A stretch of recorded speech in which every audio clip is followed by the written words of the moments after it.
I'm done with my speech. So I have to introduce our chief guest. All of you can go look him up on Wikipedia.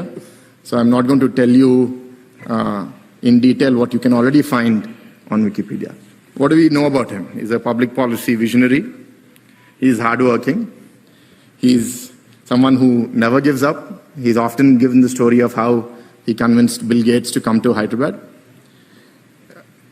He's 73 years old, and he hasn't aged much in the last 10 or 15 years that I have seen him. So how he takes care of his health, discipline, we all know this, we can see this. What are things that you may know less of that I would like to say?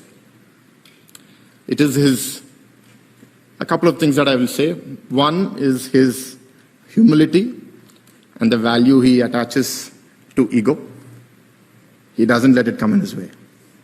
If something has to happen, right? There have been many chief ministers in our country. Would they go running after Bill Gates? They'll say, no, let Bill Gates come to me. He's the only person who said that, no, who I am, my identity is not more important than my people. So the higher you grow, the more your ego grows, right? So how are you going to keep that in check? This is one example for you to remember. The other is, as a public policy leader, when he thought about the development of the state, one thing he said is very essential is the importance of safety, security, and also the growth and development of women and children.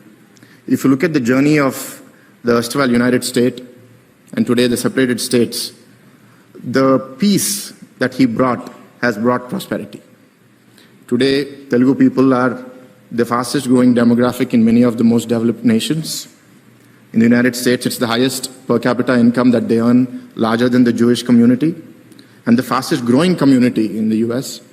In the top 10 cities of GRE test takers in the country, 5 cities belong to Andhra and Telangana.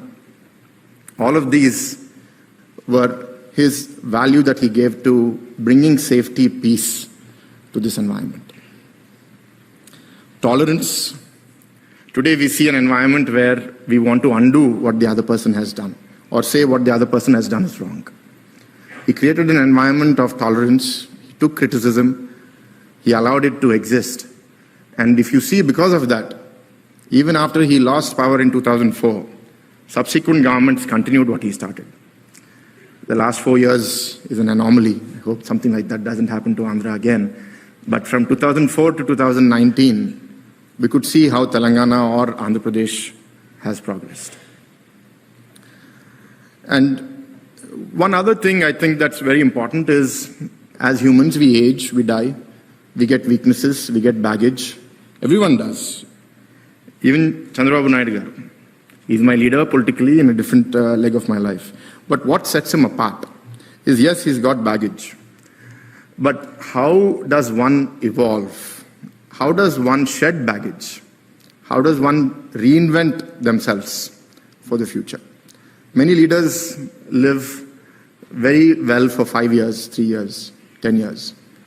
But someone who's been active and at the forefront of leadership and policy making from 83 till now, 2023, 40 years, and at the amount of pressure that he has been in, and still keeping himself fresh and evolved, learning. And now he's speaking about artificial intelligence more than I am speaking, right? So this is the kind of leadership that we should all inspire to be.